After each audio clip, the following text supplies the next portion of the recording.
Hello fellow mutants, welcome back to another video. In this video, I'm going to review the Lego Star Wars Holiday Special. This all contains spoilers, so if you guys do not want to be spoiled, my suggestion, don't watch this video until you watch the Lego Star Wars Holiday Special, if you don't want to be spoiled. That's my spoiler warning. If you're still here that hasn't seen it, and decide watch my video, well then anything I say in this video that will be related to spoilers and you get spoiled, that's on you. That said, I'm gonna quickly read the description because I'm probably gonna be horrible because I literally just watched this a few moments ago. So it says, as your friends prep for Life Day holiday celebration, Rey journeys with BB-8 on a quest to gain a deeper knowledge of the Force at a mysterious Jedi temple. There, she embarks on a cross-timeline adventure through beloved moments in Star Wars history. Come into contact with the iconic heroes and villains from all eras of the saga. Will she make it back in time for the Life Day feast? Spoiler, she does. She does. So the whole premise is like the reason why she embarks on a cross timeline adventure through the beloved moments of Star Wars history, as this says, is because we start off with Rey training Finn. So this takes place after Rise of Skywalker, and I like to say whatever like Lego thing that comes out, I'm not going to associate that with canon. Like I'm going to keep that in like its own separate universe, the Lego Star Wars universe. So because if I tried to have this as canon, then this would, besides enjoying this would have pissed me off. I can tell you that right now. But yeah, Rey trained Finn. Great. It's like literally the first thing, regardless if it's canon or not, where we see something that's set after the sequel trilogy. And we do see Rey trying to teach Finn in the ways of the Force. Finn doesn't construct his own lightsaber, which I wish we could have seen. But she gets the book that she got from Act 2. The Great Jedi Text from Act 2. And she fails to connect with Finn. And it's on Life Day. If you don't know what Life Day, it was also teased in the horrible holiday special that came out, I think, either the same year or the year after A New Hope came out. So it was like, what, 40 years ago? I can tell you right now, before I continue, between the Lego Holiday Special and the original Holiday Special for Star Wars, the Lego Holiday Special was way more entertaining than the original Holiday Special, because the Holiday Special was more of a musical, but there wasn't really any action, and it was boring as fuck. This was more entertaining, the Lego Star Wars Holiday Special. And so, yeah, Friends Day, Life Day, I'm sorry, is a day. It's pretty much Star Wars Christmas. In the original holiday special, they made it seem like it was only a Wookiee holiday. In this version, it seemed to be just a national holiday, cause they do, like I said, this takes place after the sequel trilogy. So, and Yoda's the narrator. So, and one of the first things that was said is, now that the First Order is gone, now Life Day can commence. And, like, I guess that's a national thing, so I guess you can say that even though the original holiday special made it seem like it was only a Kashyyyk holiday, if you're taking at least like this holiday special for real, then Life Day is a galaxy wide holiday that yeah you get to spend with friends, families. Star Wars Christmas.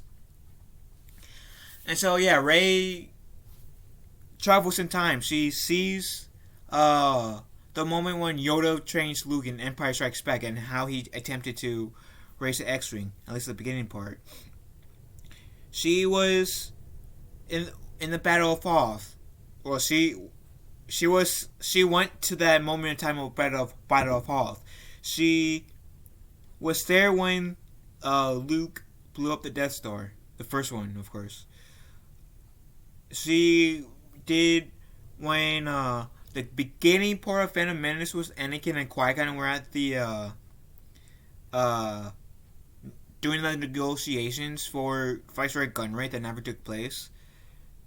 There was a pod race again in the Phantom Menace, which took place later in the movie, and there's like multiple other parts that we see from the first 6 Star Wars movies into this. Plus, they do kind of dive into the sequel trilogy a bit. Mars, like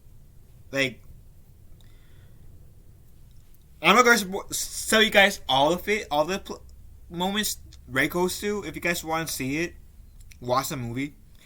But yeah, Rey also there's this key. The crystal's the key, and Rey, this key allows Rey to travel through time to different moments in Star Wars history, which they could have, and they could have with them. Before I say something else, with them showing us moments from the 9 Star Wars movies, live action, and Mandalorian, because they do show a bit of Mandalorian in this. They could have snuck the Old Republic in here. Like I might say this, I don't really consider this canon, but it would be a huge middle finger to Disney if they said, yeah, well, the Old Republic's real. It's a canon. Mary Jade is real. I mean, it's canon for this, timeline too. It would have been a big middle finger if they put those 2 parts in there. And I would have loved it. So, yeah. Rey has this key. And for the most part, she goes with BB-8, gets BB-8 tags along. And so the only reason why she travels back in time is to become a better Jedi Master to Finn, which, again, raises the spotlight. She leaves the portal still open. The Emperor kicks Vader in the portal. Long story short, Vader, Kylo Ren, and the Emperor all interact with each other. And their battle, the final battle of this movie, takes place on the second Death Star. It's between Kylo Ren, Darth Vader. It's Darth Vader, Kylo Ren, and Darth Sidious all teaming up with each other versus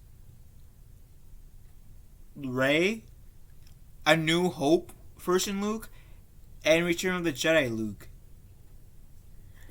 And how that battle ends is Rey uses that crystal thing, which she got back, and teleports Kylo Ren Kylo Ren back to his part in time where the Emperor took him from, and Rey goes back in time to New Hope to put New Hope Luke back in the Lord's Moisture form.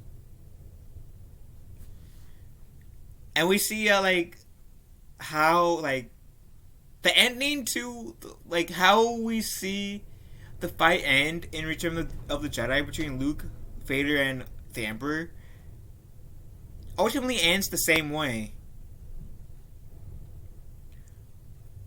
But it it how it happens is a bit different, but it ultimately ends the same way.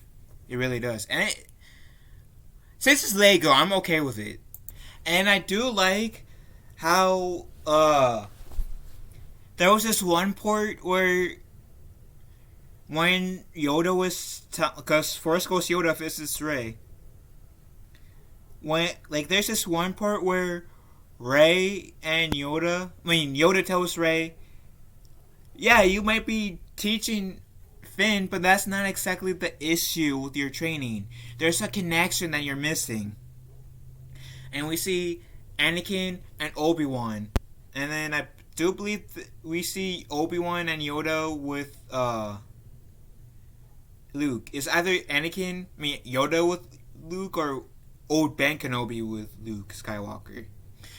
And then there's Obi-Wan with Qui-Gon. Rey with Luke, which I don't know why they would show Rey and Luke, because they didn't really have a connection when Luke was teaching her how to become the Jedi in The Last Jedi. It would make more sense to have Leia and Rey, because they had more of a connection when Rey was learning the ways of the Jedi from Leia than she had with Luke. Because Luke was a crabby old man by the time she was his apprentice. I would have liked to also seen, and this is me nitpicking, I'll admit that, but I would have liked to see in this scene, and this takes place before the final battle, of course, but this, I would have loved to have seen Anakin and Ahsoka. Because even though, yes, Ahsoka, I don't really consider her as a Jedi after Season 5 of the Clone Wars. And she doesn't consider herself as a Jedi when we see her in Rebels. Now, she could be a Jedi in a Mandalorian. Who knows? We will have to wait until, either this week's episode or next week's episode to find out. But, yeah,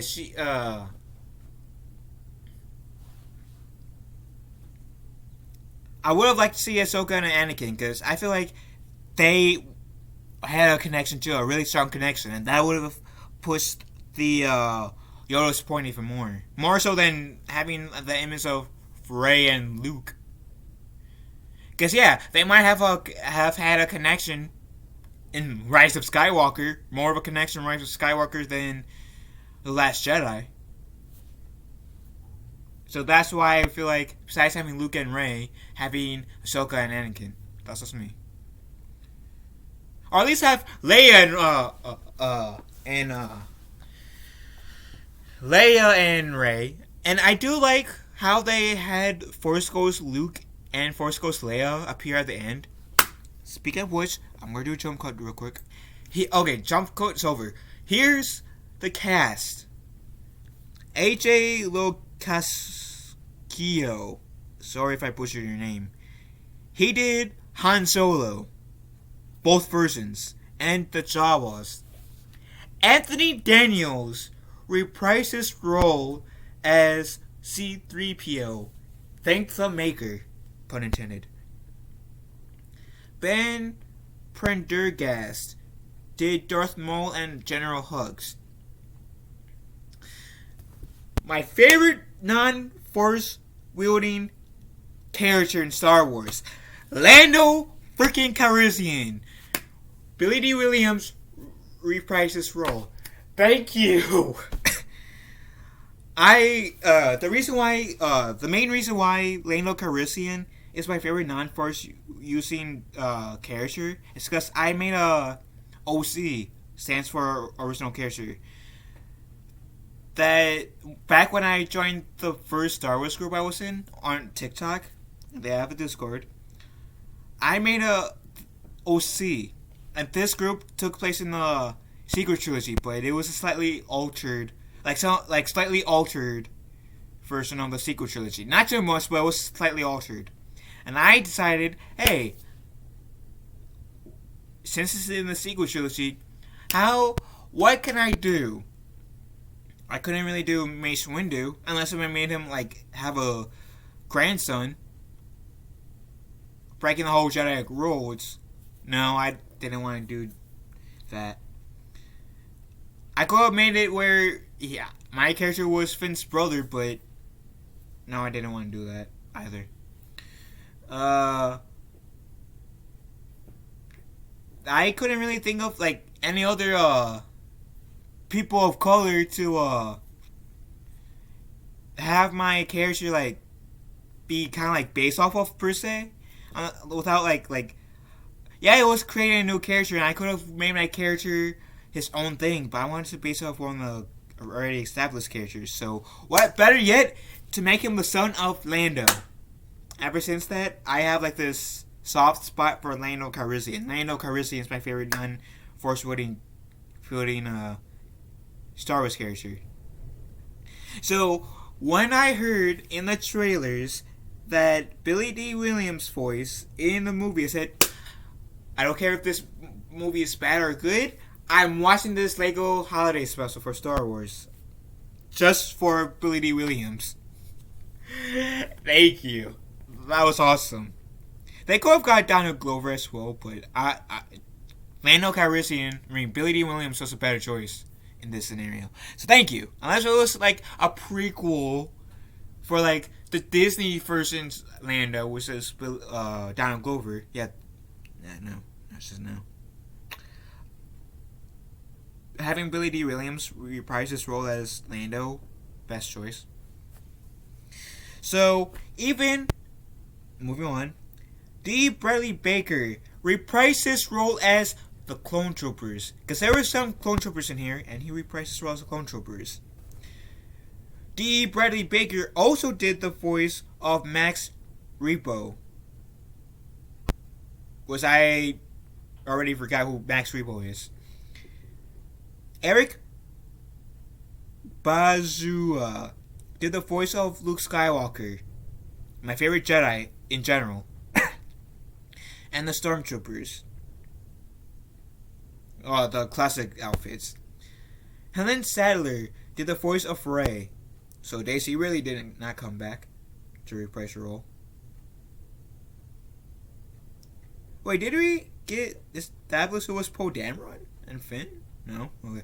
So, Jake Green did the voice of Greedo, Poe Dameron, and the Snowtroopers, so... Okay. So, again, sequel trilogy actor did not come back to do their character. Obi-Wan Kenobi got voiced by James Arnold Taylor, my favorite voice actor of all time. We get one person from the sequel trilogy in terms of actors that reprised their roles, and that was Kelly Marie Tran as Rose Tico. And before, I do like her performance in The Last Jedi and Rise of Skywalker. Was her character like a waste with how it was executed? Yeah, but I still liked Kelly Marie Tran's performance in The Rise of Skywalker and The Last Jedi. She was better utilized in this freaking 44-minute or 47-minute holiday special than she was in the 2 live-action movies she was in. And that's sad. That's really sad. Matt Lautner reprised his role as Anakin Skywalker. And he did the voice of Rodian. Darth Vader was voiced by Matt Sloan. It would have been even more badass if they got James Earl Jones. I'm just saying. Matthew Wood, who did the voice of General Grievous in the Clone Wars series. He did the voice of D.O. and Kylo Ren. Tom Kane did the voice of Qui-Gon Jinn, which in my opinion would have been more badass if Qui-Gon Jinn was voiced by Liam Neeson, but that's just me.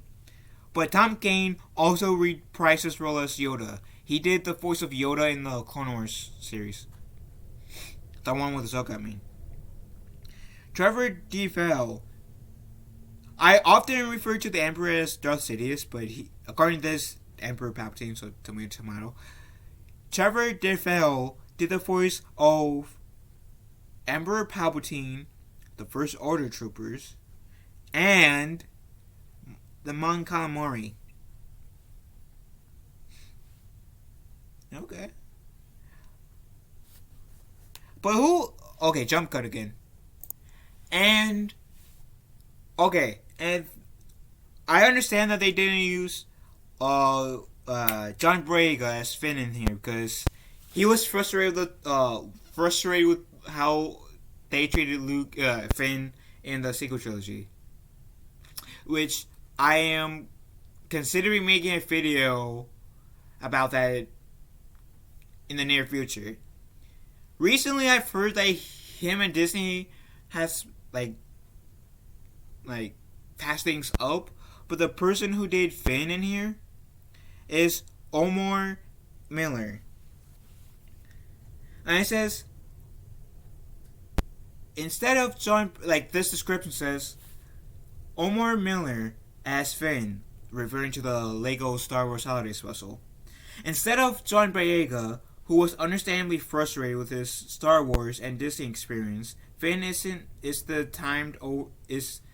this time voiced by Omar Miller. And I'm okay with that.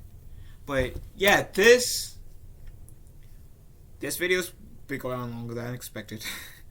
But yeah, long story short,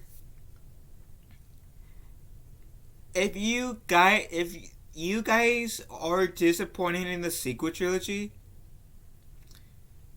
how I was, I suggest you guys not really take this holiday special as canon, like how I did it, to prevent you guys from getting so mad at this holiday special. Cause yeah, with how the sequel trilogy made Rey practically the source of everything in the sequel trilogy, being flawless. Yeah, they kind of